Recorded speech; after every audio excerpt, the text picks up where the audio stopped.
बहुत ज़्यादा समय नहीं है, तो आप कोशिश करिए कि प्री और मेंस दोनों का तैयारी एक साथ करें। तो अभी आपके पास 65 से 70 दिन बचे हैं, तो उस शेड्यूल में आप कैसे तैयारी कर सकते हैं। और हम जनरली 3 तरह के लोग कंपटीशन का तैयारी करते हैं। एक वैसे बच्चे जो मेरिट में छठे होते हैं, दूसरा वैसे लोग जिनका करेंट प्रिपरेशन चलता रहता है वो मेंस में छठे होते हैं, और पहला जो अभी तैयारी शुरू करते हैं। तो हम जय हिंद दोस्त, स्वागत है आपका अपने यूट्यूब चैनल परफेक्ट एडुशाला पर। दोस्त, जैसा कि एक नोटिस वायरल हो रही थी कि बिहार पुलिस एग्ज़ाम डेट 17 दिसंबर को होगा, तो मैंने उस नोटिस के बारे में बहुत पता करने की कोशिश की, यहाँ तक कि डिस्ट्रिक्ट ऑफिस में भी किसी तरह से सोचा कि पता चले। तो वो नोटिस सही था दोस्त, 17 दिसंबर को एग्ज़ाम डेट प्रस्तावित हुआ है बिहार दरोगा का। तो अभी बहुत कम चांसेस हैं कि उस डेट पर एग्ज़ाम हो, क्योंकि उस दिन एक और एग्ज़ाम है कोर्ट का, और 1-2 एग्ज़ाम का शेड्यूल उस दिन शेड्यूल हुआ है। लेकिन फिर भी हम लोग मान के चलते हैं कि अगर 17 दिसंबर का एग्ज़ाम हो जाए तो अभी आपके पास 65 से 70 दिन बचे हैं, तो उस शेड्यूल में आप कैसे तैयारी कर सकते हैं। और हम तीनों स्टेजेस पर बात करेंगे, यहाँ तक कि एक ही साथ प्री और मेंस का कैसे तैयारी होगा उस पर बात करेंगे। क्योंकि जिस तरह से अभी बीपीएसएससी एग्ज़ाम लेना शुरू किया है, ऐसा लग रहा है कि दिसंबर तक अगर ये प्री लेगा तो बहुत हद तक चांस है कि 60 से 75 दिनों के अंदर ये मेंस ले ले।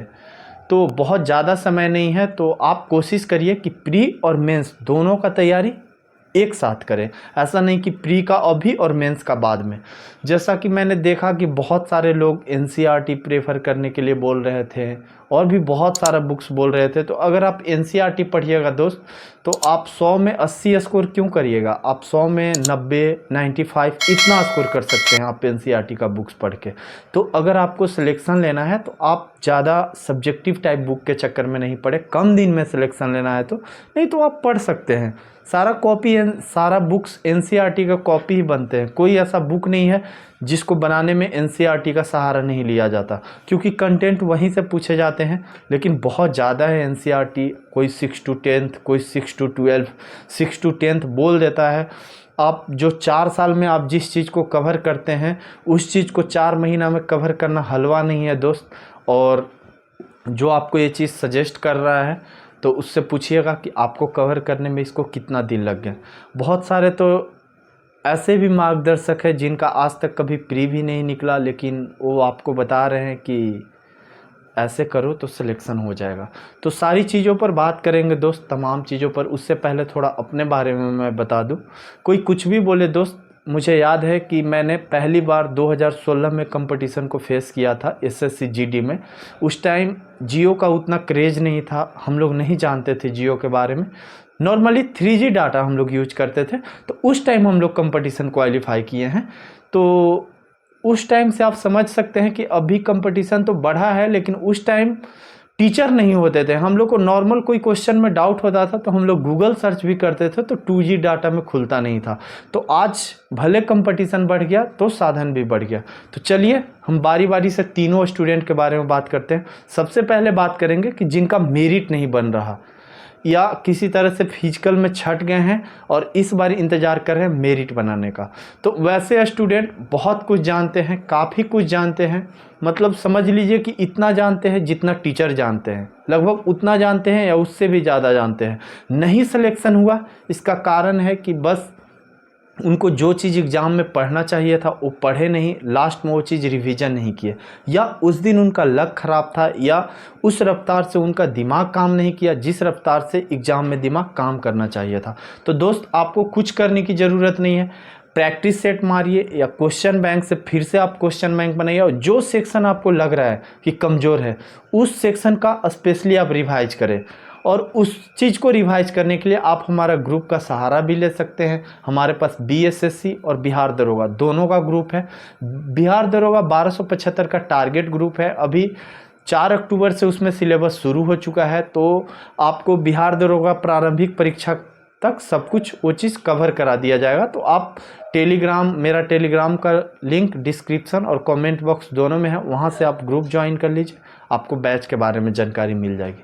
चलिए अब उस टाइप के स्टूडेंट के बारे में बात करते हैं जिसका तैयारी अभी रनिंग में है, या जो मेंस में छट रहे हैं, या जो अभी तैयार हो रहे हैं। तो दोस्त, वैसे लोग अभी 70 दिन में, मैं बोल रहा हूँ सबसे पहले तो आप लूसेंट या दृष्टि सामान्य ज्ञान या क्राउन, तीनों में से कोई एक किताब, मैं बोलूँगा लूसेंट, क्योंकि बिहार में 95% बच्चा ऑलरेडी लूसेंट पढ़ा होता है या अभी जो तैयारी कर रहे होंगे वो अवश्य लूसेंट पढ़े होंगे। तो आप लूसेंट एक किताब पकड़ लीजिए। अभी जैसा कि बिहार पुलिस के एग्ज़ाम में देखा, साइंस तो मतलब ज़्यादा नहीं मतलब टफ पूछा गया था, लेकिन साइंस पूछा गया था। लेकिन बिहार दरोगा में बहुत हद तक चांस है कि इस बार साइंस का क्वेश्चन कुछ और बढ़ा दिया जाएगा और उसका लेवल भी हाई कर दिया जाएगा। तो साइंस के लिए आप दृष्टि क्विक साइंस ज़रूर उसको फॉलो करें। दृष्टि क्विक साइंस, दृष्टि का इंडिविजुअल बुक आता है क्विक साइंस का, बहुत अच्छे से उसमें साइंस अरेंज किया हुआ है दोस्त, तो आप उसका सहारा ले सकते हैं साइंस के लिए। और वन लाइनर किताब लूसेंट, क्राउन या दृष्टि सामान्य ज्ञान में से कोई एक का सहारा लीजिए।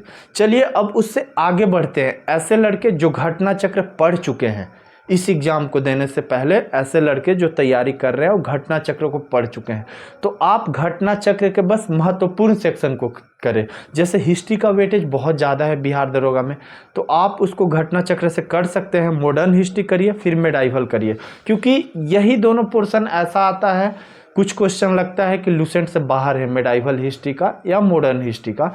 तो आप बस इन दो सब्जेक्ट को घटना चक्र से पढ़ें, लेकिन पहले आपको लूसेंट कंप्लीट करना है अच्छे से, बहुत अच्छे से दोस्त। तो जो करेंट में चल रहे हैं वो समझ के, करेंट अफेयर का अब हम बात कर रहे हैं कि करेंट अफेयर कहाँ से करें। तो करेंट अफेयर दोस्त 2446, जो 2446 दरोगा हुआ था, 1717 दरोगा हुआ था, उसमें प्रारंभिक परीक्षा में लगभग 25 से 30 करेंट अफेयर दोनों शिफ्ट के एग्जाम में, मतलब 4 शिफ्ट के एग्जाम में 25 से 30 करेंट अफेयर देखने के लिए मिले थे। तो आपका प्रारंभिक परीक्षा में सिलेक्शन बहुत हद तक करेंट अफेयर पर डिपेंड करता है, जो कि ऐसा सेक्शन है कि मुख्य परीक्षा में उससे क्वेश्चन नहीं के बराबर देखने के लिए मिलते हैं। तो करेंट अफेयर आप वार्षिकांक पढ़ सकते हैं। बहुत लड़के तो ऐसे भी करते हैं जो जॉब में होते हैं, 1 महीना में सारा वार्षिकांक खत्म कर देते हैं और उस टाइप के वो आउटपुट भी दे देते हैं कि 25 पूछा तो 23, 22, 20 तक बना देते हैं। तो वैसे लड़के बहुत अच्छा है। अगर आपको लग रहा है कि हम पढ़ के 20 तक क्वेश्चन कर लेंगे तो बहुत अच्छा है। जो नया लड़के हैं जिनको करेंट अफेयर नहीं समझ में आता है, वह भी सही दोस्त मंथली करेंट अफेयर पर फोकस करें। सबसे ज़्यादा करेंट अफेयर लास्ट 6 मंथ, मान लीजिए दिसंबर में एग्ज़ाम होना है तो आप 15 नवंबर से लेके पीछे का पूरा 1 साल का करेंट अफेयर पढ़िएगा, लेकिन जो 15 नवंबर से लास्ट 6 मंथ होगा उसका आप बहुत अच्छे से कवर करिएगा करेंट अफेयर, मंथली वाइज भी और डाटा भी, जिसमें कौन क्या, देश सूचकांक, खेल, पुरस्कार, ये सब टॉपिक वाइज दिया रहता है, उसको भी आपको बहुत अच्छे से कवर करना है। तो दोस्त उसके लिए अभी हम करवा रहे हैं स्पीडी करेंट अफेयर। अगर इडुटेरिया की नई करेंट अफेयर अभी मार्केट में आएगी तो हम उसको भी पूरा अपने बैच में ख़त्म करवा देंगे। उसके अलावे सबसे ज़्यादा इम्पोर्टेंट है बिहार दरोगा क्वेश्चन बैंक और प्रैक्टिस सेट। तो वो चीज़ हम अपने ग्रुप में पर डे करवाते हैं, या तो क्वेश्चन बैंक या प्रैक्टिस सेट। तो आप वहाँ जुड़िए, वहाँ से आप कर सकते हैं। अगर आप ऑनलाइन नहीं प्लेटफॉर्म यूज करते या नहीं जुड़ सकते आप वहाँ, तो आप खुद से ही आकलन करिए कि जैसे क्वेश्चन बैंक में क्वेश्चन कहाँ से आ रहा है, तो उस चीज़ को आप कर सकते हैं। अब चलिए वो उस बच्चा पर बात करते हैं जो बिगनर है, जिसने कभी कंपटीशन देखा ही नहीं। तो ऐसे बहुत सारे उदाहरण हैं दोस्त जो फर्स्ट अटेम्प्ट में बिहार दरोगा निकाले हैं। ऐसा नहीं है कि आपको ये जुबा काम करेंगे कि आप पहली बार में दरोगा निकाल लेंगे, लेकिन हाँ उसका बेसिक अच्छा होना चाहिए। आप सोच रहे हैं कि मैं अभी किसी का वीडियो देखना शुरू किया, अभी जीके का बेसिक समझ नहीं है आपको और आप कंपटीशन निकालने चले हैं, तो वैसे नहीं होगा दोस्त। अगर आप बिगनर भी हैं, आपको जीके समझ में आता है, तो सबसे पहले तो आप लूसेंट कवर करो, लूसेंट लाइन बाय लाइन, और फिर उसका ऑब्जेक्टिव, जैसे लूसेंट सब्जेक्टिव पढ़ लो, फिर उसका ऑब्जेक्टिव लगाओ। ऑब्जेक्टिव कहाँ से लगाओगे, तो उसके लिए आप कोई भी प्लेटफॉर्म यूज कर सकते हो। आप मेरा या और भी कोई ग्रुप में जहाँ आप जुड़ के पढ़ रहे हैं वहाँ से आप पढ़ सकते हो। उसका लाइन बाय लाइन लेकिन ऑब्जेक्टिव कवर करिएगा। नया बच्चे तो खासकर लाइन बाय लाइन आप ऑब्जेक्टिव कवर करिएगा। आपको एक बार में नहीं याद होगा, लेकिन लाइन बाय लाइन जब आप क्वेश्चन करिएगा तो वो चीज़ आपको याद हो जाएगा। उसके बाद लूसेंट के बाद आप करेंट अफेयर पर फोकस करें। लूसेंट और करेंट अफेयर दोस्त आपका प्री परीक्षा पार लगा देगा, और जब आप मेंस में बैठिएगा तो आपको 60 दिन का समय और मिल जाएगा, तो उतना दिन में आप मेंस का तैयारी कर सकते हैं। प्रारंभिक परीक्षा का आपका कुछ तैयारी रहेगा और उस बीच में जो 60 दिन मिलेगा उसमें आप तैयारी कर सकते हैं। तो समझ गए कि बिगनर लोगों को क्या करना है। अब क्या है दोस्त कि जैसे कुछ लड़के हैं कि यहाँ तो बहुत अच्छा स्कोर करते हैं, लेकिन जब वो एग्ज़ाम में जाते हैं तो नर्वस हो जाते हैं। तो वो चीज़ नहीं करना है दोस्त, एग्ज़ाम में नर्वस नहीं होना है। आप ये मान के चले कि आप जिस किताब को पढ़े हैं उसी किताब को बहुत सारा लड़के पढ़े हैं, और आप अक्सर देखते होंगे कि जिस किताब को आप पढ़ के डिसक्वालीफाइड हो रहे हैं उसी किताब को पढ़ के बहुत सारे लड़के सिलेक्शन ले रहे हैं। रीज़न, जो लड़का नर्वस हो गया, जो लड़का एग्ज़ाम में जितना पढ़ा था उसका 90% नहीं दे पाया, तो वो लड़का ऑलरेडी डिसक्वालीफाइड है। और सबसे ज़्यादा एग्ज़ाम में डिसक्वालीफाइड होने का रीज़न है जितना आप पढ़ते हैं, जितना इनपुट आप लेते हैं उस टाइप का आउटपुट नहीं दिए जाते। अगर उस टाइप के आपको आउटपुट देना है दोस्त तो आपको प्रैक्टिस करना होगा। जितना आप प्रैक्टिस करिएगा उतना आप परफेक्ट बनिएगा। आप जानते हैं कि practice makes man perfect. Practice ही ऐसा चीज़ है जो इंसान को परफेक्ट बनाता है। तो आप प्रैक्टिस करें दोस्त। हमारा बेस्ट विशेज आपके साथ है, हमारा गाइडेंस आपके साथ है। आप 70 दिनों को कैसे जिएंगे वो मैं बताऊंगा। आप उस टाइप से जिएं, फिर आपका सिलेक्शन नहीं होगा तो आप हमें बताइएगा। इस वीडियो में बस इतना ही दोस्त, हम आपसे लेते हैं विदा। जय हिंद।